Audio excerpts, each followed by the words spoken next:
Hello everyone, कैसे हैं आप सब। एग्ज़ाम ट्रिक्स में आपका स्वागत है। आज हम जो मैथमेटिक्स में 9th क्लास की मैथमेटिक्स में एनसीईआरटी बुक का जो चैप्टर नंबर 6 पढ़ने वाले हैं, जिसका नाम है line and angle. Line and angle Hindi में बोलते हैं इसको रेखाएं एवं कोण। ठीक है, तो इसके बारे में हम स्टडी करेंगे। लाइन मीन्स रेखा, एंगल मीन्स कोण। ठीक है, सबसे पहले तो हम यही पढ़ेंगे कि लाइन क्या क्या होती है, जो हम पढ़ चुके हैं। एंगल क्या होता है वो, ठीक है, तो ये इसके बारे में स्टडी करेंगे। आप लाइन सेगमेंट जानते हैं क्या होता है? लाइन सेगमेंट, लाइन सेगमेंट जैसे आप ये लाइन खींच रहे हैं तो ये जिसके टू एंड होते हैं, दो एंड होते हैं, दो आखिरी पॉइंट होते हैं, दो एंड पॉइंट होते हैं। Line segment means line with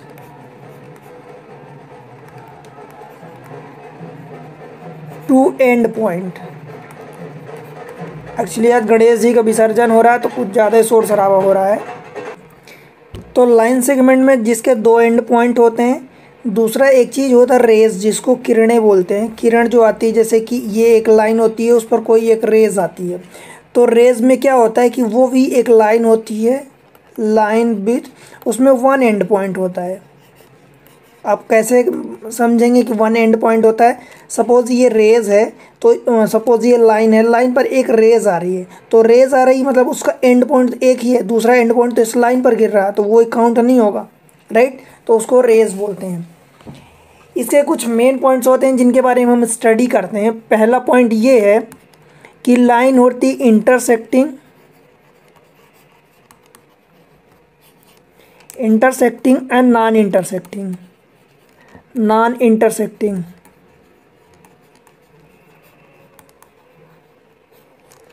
non intersecting line.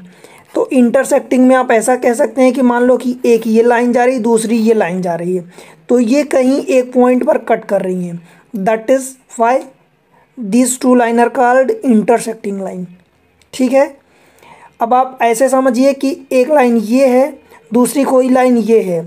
अभी आपको ये इंटरसेक्टिंग नहीं दिख रही हैं, बट आप समझ रह सकते हैं कि ये लाइन कहीं आगे जाके ये ऐसे जाएगी, और ये लाइन इसी डायरेक्शन में आगे इसको अगर प्रोड्यूस किया जाए, आगे बढ़ाया जाए, ये तो कहीं ना कहीं इंटरसेक्टिंग लाइन होगी।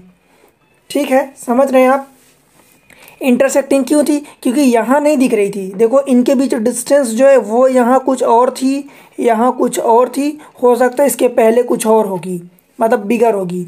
ठीक है, और ये क्योंकि ये जो है इनका एंगल जो है एक दूसरे के रिस्पेक्ट में रिड्यूस हो रहा है, तो कहीं ना कहीं वो जाके कटेंगी। ठीक है, दूसरी होती है नॉन इंटरसेक्टिंग। नॉन इंटरसेक्टिंग मतलब इनको पैरेलल लाइन भी बोलते हैं, पैरेलल लाइन बोलते हैं। ये जो साइन होता है, दो ऐसे सीधी लाइन जो मारते हैं, वर्टिकली खींचते हैं, ये पैरेलल लाइन होती है। तो पैरेलल लाइन का सोच सिंबल होता है। देखो पैरेलल लाइन ऐसी होती है, मान लो ये एक ये लाइन गई, एक ये लाइन गई, तो ये पैरेलल लाइन है। मान लो इसको हम L मान लेते हैं, इसको L1 मान लेते हैं, इसको L2 मान लेते हैं। ठीक है, इनके बीच की डिस्टेंस जो है वो हर जगह कांस्टेंट रहेगी। ठीक है, ये लाइन कहीं भी आप इनको आगे प्रोड्यूस करोगे तो ये कहीं भी आगे जाके कट नहीं करेंगी एक दूसरे को।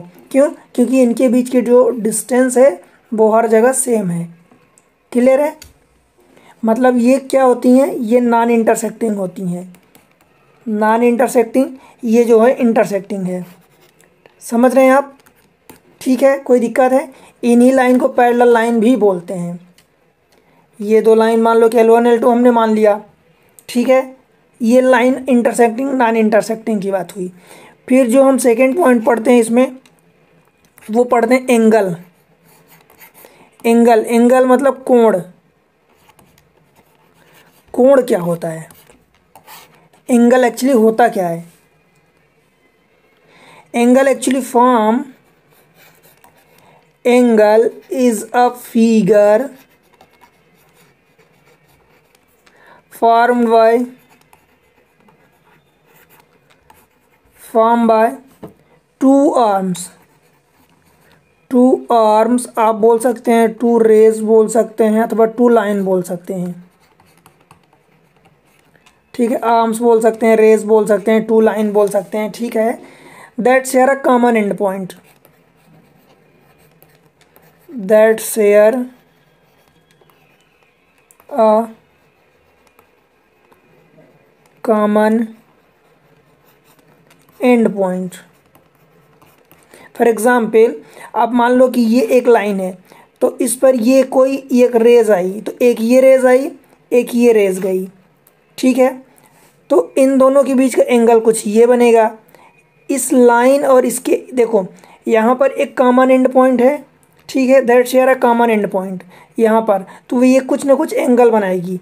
कोई एक लाइन है, वो किसी भी लाइन से, कोई एक लाइन पोल जो भी आप लेना चाहें, वो किसी लाइन से या किसी दूसरे पोल से कितने एंगल पर, कितने पर्टिकुलर एंगल, एक तरह का डिस्टेंस होता है, तो कितना डिस्टेंस पर वो इंक्लाइंड है। ठीक है, ठीक है, ये होता है एंगल। एंगल में क्या चीज़ें होती हैं, एंगल कई टाइप के होते हैं, तो इसके हम टाइप जब पढ़ते हैं, टाइप, तो जनरली हम इसके टाइप 4-5 टाइप के पढ़ते हैं। 4-5 टाइप वो कौन कौन से होते हैं। पहला होता है एक्यूट एंगल,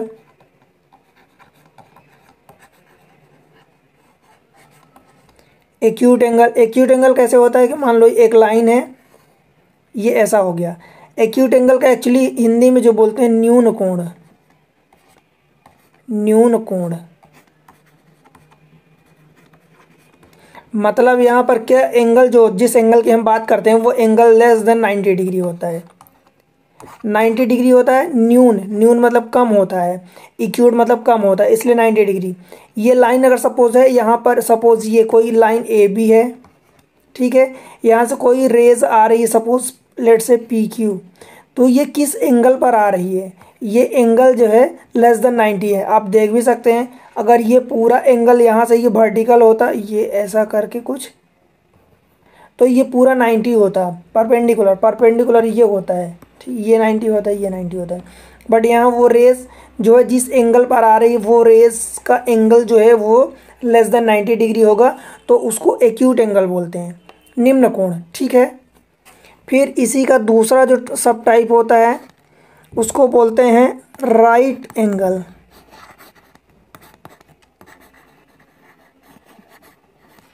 इसको हिंदी में बोलते हैं समकोण।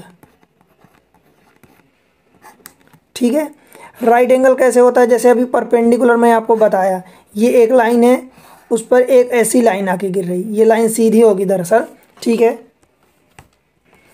ये लाइन बना दिया देखो, तो ये जो है एक्चुअली ये 90 डिग्री का एंगल होता है।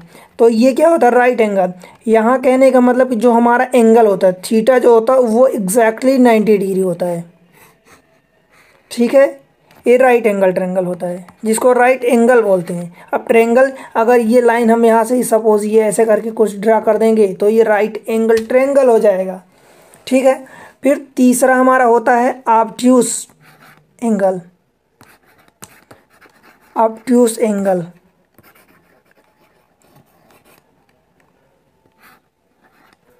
इसको हिंदी में बोलते हैं अधिक कोण। ठीक है, अधिक का मतलब क्या होता है, थीटा ग्रेटर देन 90 हो गया, पर 90 से ग्रेटर है तो वो कुछ, उसकी भी तो कुछ लिमिट होगी ना कि कहाँ तक होगा, तो ये 180 से कम होता है। या इसी चीज़ को आप उल्टा कर दो तो ये 90 से बड़ा होता है, वही उसी चीज़ को मैं चेंज करके लिख रहा हूँ, दूसरा फॉर्मेट। मतलब जनरली हमें ऐसा लिखने की आदत होती है। तो थीटा जो होता है वो 90 से ग्रेटर होता है, ये 90 एंगल है, 90 डिग्री है। ठीक है, और 180 से कम होता है। ठीक है, कैसे, सपोज ये कोई लाइन है, तो यहाँ से आप कोई लाइन बना रहे हैं, ये एंगल, ये कोई सपोज वही ए बी लाइन है, यहाँ से पी क्यू कोई रेज आ रही है सपोज, राइट। तो ये एंगल जो होगा वो 90 से ज़्यादा होता है, अधिक होता है, 90 से अधिक होता है, 90 के रिस्पेक्ट में बात करते हैं, इसलिए इसको अधिक कोण या ऑब्ट्यूस एंगल बोलते हैं। ठीक है, क्लियर है। फिर इसी में चौथा जो टाइप होता है वो स्ट्रेट का होता है। स्ट्रेट एंगल, इसको हिंदी में बोलते हैं रिजु, रिजु कोण। मतलब ये होता है स्ट्रेट एंगल का मतलब आप क्या समझते हैं? स्ट्रेट मतलब स्ट्रेट लाइन, मतलब रिजु मतलब सीधी रेखा।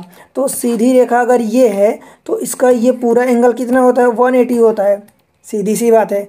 तो इसमें थीटा जो होता है वो 180 डिग्री हो जाता है। 180 डिग्री को आप पाई भी लिखते हैं, पाई रेडियन ऐसा सी लिखते हैं, ठीक है, समझ रहे हैं ना। फिर पांचवा इसका होता है, एक सब टाइप होता है, एक और होता है reflex angle. Reflex angle Hindi में इसको बोलते हैं प्रतिवर्ती कोण। कैसे? रिफ्लेक्स एंगल का मतलब ये होता है कि देखो मान लो ये एक लाइन है, तो यहाँ से कोई एक ये सेगमेंट है, तो ये वाला पूरा एंगल हम इसको रिफ्लेक्स एंगल बोलते हैं। क्लियर? ये इसका मतलब ये हुआ कि इसकी जो वैल्यू होती है वो 360 से तो कम होती है, अब कोस 360 तो मैक्सिमम लिमिट हो गई, पर 180 से ज़्यादा होती है। 180 जो था उसको क्या बोलते थे? उसको आप स्ट्रेट बोलते थे, स्ट्रेट एंगल। स्ट्रेट मतलब दिस इज स्ट्रेट, तो स्ट्रेट ये 180 हो गया, ठीक है, 180। और जो 180 से ज़्यादा है बट 360 से कम, ये एंगल, ये यहाँ पर थीटा जो है वो 360 से कम होगा एंड 180 से ज़्यादा होगा, तो इसको हम क्या बोलते हैं? Reflex angle.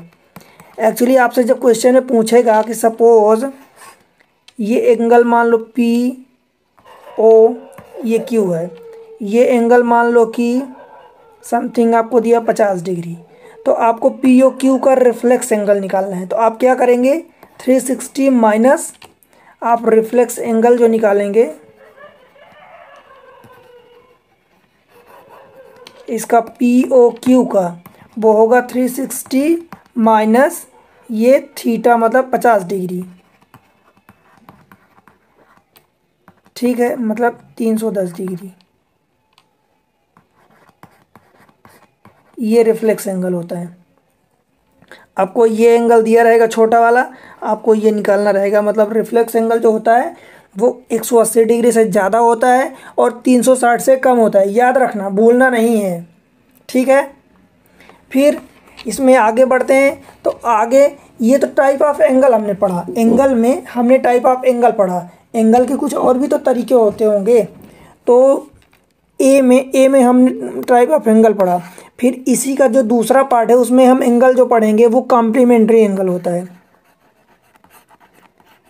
कॉम्प्लीमेंट्री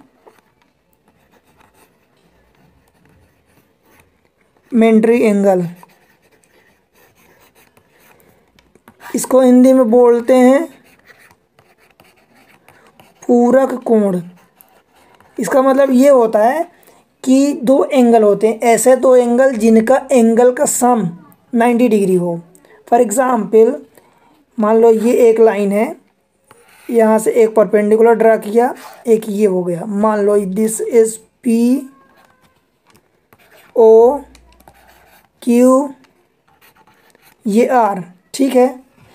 तो एक एंगल यहाँ बन रहा है और एक एंगल ये वाला बन रहा है, ठीक है। तो यहाँ पर angle R O P plus angle P O Q is equal to ये 90 डिग्री होता है। जब दो एंगल का सम 90 डिग्री हो उसको हम कॉम्प्लीमेंट्री एंगल या पूरक कोण कहते हैं।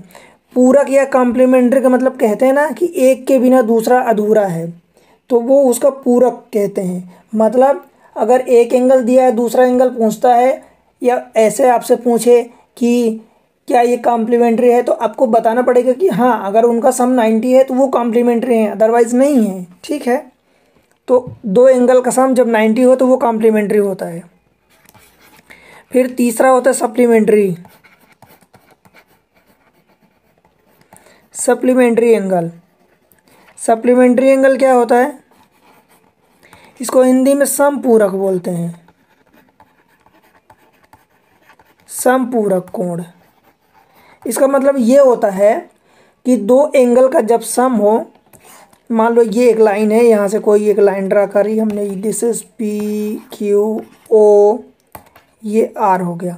तो जब दो एंगल का सम 180 हो जाए, मतलब ये पूरा 180 होता है, ठीक है, तो हम इसको कैसे लिख सकते हैं, angle P O R plus angle R O Q is equal to 180। मतलब जिन दो एंगल का सम 180 डिग्री हो उनको सप्लीमेंट्री कहते हैं, और जिन दो एंगल का सम 90 डिग्री हो उसको कॉम्प्लीमेंट्री कहते हैं। ठीक है, क्लियर है? बताओ अभी तक कोई दिक्कत है कि नहीं? दिक्कत हो तो बता दो। फिर इसमें जो चौथा टाइप होता है डी, वो होता है adjacent angle.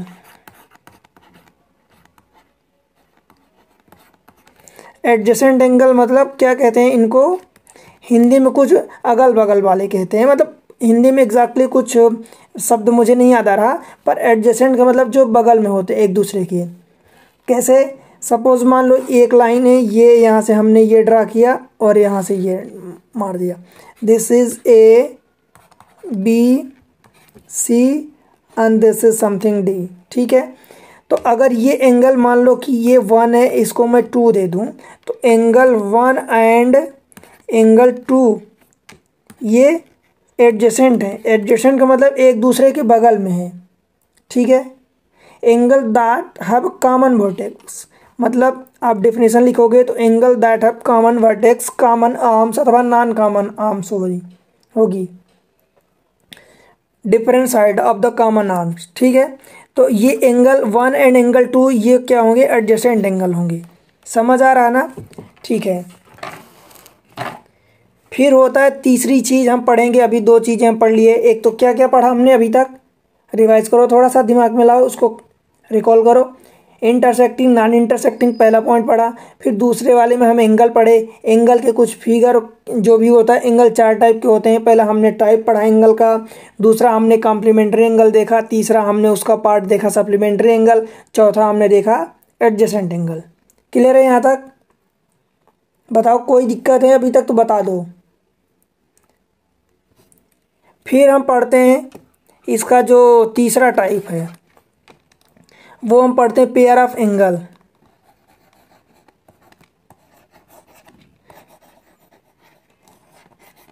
Pair of angle, इसको हिंदी में बोलते हैं कोणों के युग्म। कोणों के युग्म, युग्म मतलब पेयर होता है, मतलब जब दो चीज़ें एक साथ ली जाती हैं तो उनको क्या बोलते हैं, पेयर में बोलते हैं, युग्म बोलते हैं। राइट, तो इसमें हम क्या पढ़ेंगे, पहला पॉइंट ये पढ़ेंगे कि linear pair of angle, linear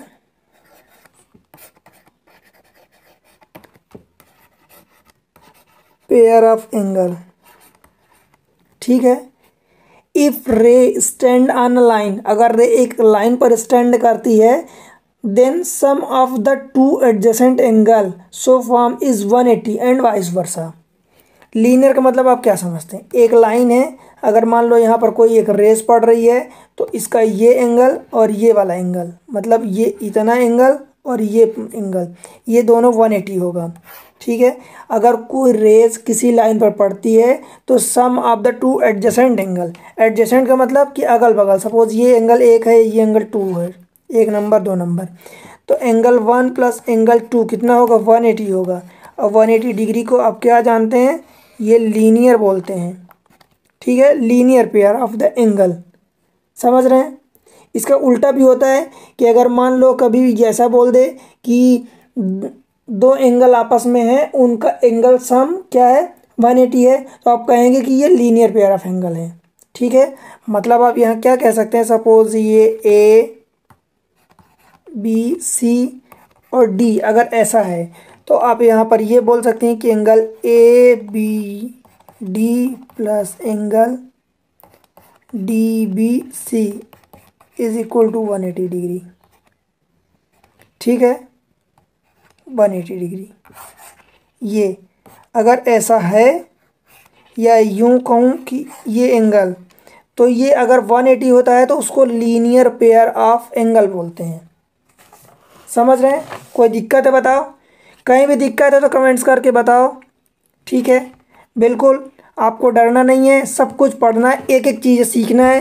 कहीं भी जो भी डाउट लगा उसको हमने सीखा, अच्छे से समझा। वीडियो एक बार में नहीं समझ में आ रहा तो उसको रिवर्स करके हम दोबारा देखें, समझें, सब कुछ क्लियर होगा। सब कुछ, ऐसा कुछ नहीं है जो नहीं बनने लायक है।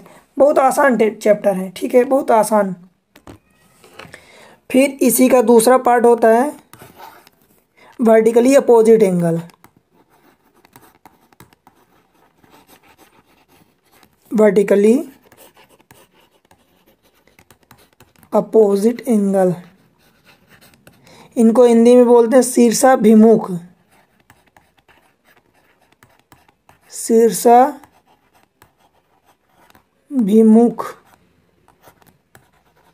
कोण। वर्टिकली अपोजिट मतलब क्या होता है, आप ये समझो। मान लो ये एक लाइन है, एक लाइन यहाँ से ये कट कर रही है, ठीक है। तो ये मान लो this is line P Q, this is line R S. अगर ये किसी ओ पॉइंट पर सपोज कट कर रही, तो ये वाला जो एंगल होगा ये इसके अपोजिट एंगल के बराबर होगा। मतलब अगर ये एंगल एक्स हमने दिया तो ये भी एंगल एक्स होगा, ठीक है। और ये एंगल अगर ऊपर का ये बाई है सपोज, तो इसके अपोजिट ये वाला एंगल भी बाई होगा। ये एंगल, ये इतना, मतलब पी ओ एस मीन्स आप कह सकते हैं कि angle R O P is equal to angle, ये R O P is equal to angle Q O S, angle Q O S. And angle ये angle R O Q, R O Q is equal to angle P O S, angle P O S. आप ये जानते हैं कि angle का वो बीच वाला point जो होता है वहीं का एंगल शो होता है, ठीक है। और ये कार्नर वाले जो दो पॉइंट होते हैं, कार्नर वाले, अब इनको आगे पीछे किधर भी लिखें, सपोज इसी चीज़ को आप क्यू ओ आर भी लिख सकते हैं, इसको एस ओ पी भी लिख सकते हैं, ठीक है। तो जो बीच वाला होता है वहाँ पर एंगल बनता है, और ये जो कार्नर वाले दो पॉइंट लिखे होते हैं, ठीक है, वो किधर के एंगल किस डायरेक्शन में मुड़ रहे हैं वो शो करते हैं। क्लियर है। तो ये वर्टिकली अपोजिट एंगल होते हैं। मीन्स आप कह सकते हैं कि अगर एक एंगल, अब आप ऐसे अगर देखो ये अगर ये आर एस को पूरी लाइन अगर मानते हैं हम, ये जो आर एस है ये हमारी लाइन अगर हम इसको मानते हैं, तो ये पूरा एंगल 180 होता है, इधर भी 180 होगा। तो इधर देखो कितना बना है, अगर आर एस को लाइन मानोगे तो ये रहा बाई और ये रहा एक्स, तो मतलब Y plus X is equal to आप 180 डिग्री कह सकते हैं, ठीक है। और इधर भी ये रहा एक्स, ये रहा बाई, तो इधर भी हो सकता है। और अगर आप पी क्यू को लाइन मानो, अगर आप ये पी क्यू को लाइन मानो, तो ये एंगल मतलब ये रहा एक्स और ये रहा बाई, तो ये एंगल, अथवा इधर लें तो ये रहा बाई, ये रहा एक्स, मतलब X plus Y is equal to 180 degree. चाहे आप आर एस को लाइन माने, चाहे आप पी क्यू को लाइन माने, ठीक है। तो कहने का मतलब ये कि वर्टिकली अपोजिट एंगल जो होते हैं इक्वल होते हैं। अगर एक एंगल आपको पता है तो उसका अपोजिट एंगल सेम होगा दूसरा वाला, ठीक। फिर इसमें चौथा जो पॉइंट होता है हम उसके बारे में पढ़ते हैं, वो होता है parallel line theorem. Parallel line theorem, Hindi में इसको बोलते हैं समांतर रेखा थ्योरम। थ्योरम का मतलब आप देख लेना, थ्योरम, ठीक है, समांतर रेखा थ्योरम ये होता है। मतलब इसका क्या होता है कि मान लो 1 2 3 लाइन हमने पैरेलल मान दी, उन तीनों को कट करती हुई एक हमने लाइन खींच दी, ठीक है। एक्चुअली ये लाइन टेढ़ी ही हो गई है, तो ये आप लाइन ले लो, फिर से टेढ़ी हो गई, चलो कोई बात नहीं, एडजस्ट कर लेना। मान लो ये लाइन एल है, ये लाइन एम है, ये लाइन एन है, ठीक है।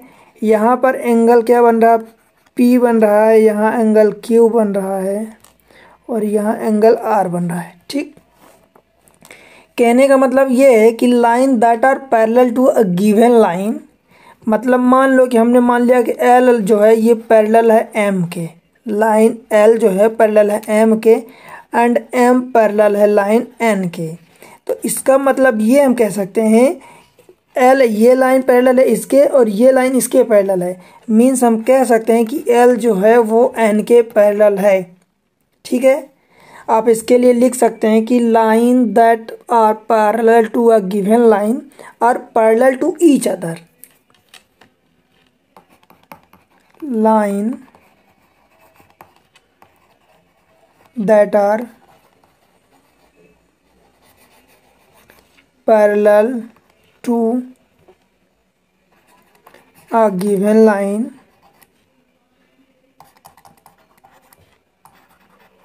are parallel to each other। ठीक है, मतलब अगर ये लाइन जैसे कहते हैं ना, आपने पढ़ा होगा एग्जाम्स में कि x इक्वल टू अगर y है, y इक्वल टू z है, इसका मतलब x इक्वल टू ये z होता है या हो जाता है। ठीक है, उसी तरीके से है, कोई मतलब ऐसा नहीं है कि जो आपको समझना है डायरेक्टली है कि अगर आप देख भी सकते हैं अगर ये लाइन इसके पैरेलल है और ये लाइन इसके पैरेलल है, मतलब क्लियरली दिख रहा है कि ये इन दोनों का डिस्टेंस सेम होगा, इन दोनों का डिस्टेंस सेम होगा, मीन्स इन दोनों का भी डिस्टेंस सेम का मतलब कांस्टेंट होगा। मतलब इसका कांस्टेंट है सपोज c है, c1 है, इसका कांस्टेंट सपोज c2 डिस्टेंस है, तो इनका डिस्टेंस इनके बीच में हो सकता है कि c1 प्लस c2 हो, कुछ भी हो सकता है इनका अलजेब्रिक एक्सप्रेशन, बट वो कांस्टेंट होगा। अब ये c1 प्लस c2 ये कांस्टेंट ही तो होगा। अगर c1 कांस्टेंट है, c2 कांस्टेंट है, तो दो कांस्टेंट का सम भी तो कांस्टेंट होता है। ठीक, बताओ कोई दिक्कत है यहाँ तक?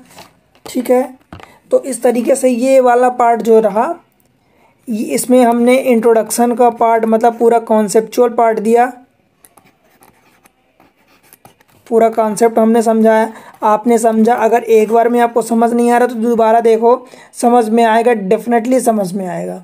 ठीक है, जो भी दिक्कत है आप कमेंट्स में मेंशन करो, पढ़ो, समझो, सब बनेगा। कुछ भी ऐसा नहीं है जो मैं आपको रटा रहा हूँ, कुछ चीज़ें होती हैं जो समझने के बाद आपको रहता है कि ये दिमाग में रहे। ठीक है, कुछ फार्मूलेज होते हैं दिमाग में, पर उसके पहले आपको समझना पड़ेगा। मैथमेटिक्स वो है। ठीक, बढ़िया से आप पढ़ेंगे तो डेफिनेटली मैं आपको एक अच्छे लेवल पर ला के छोड़ूंगा। ठीक है, अच्छा स्कोर गेन करेंगे। मिलते हैं अगले लेक्चर में।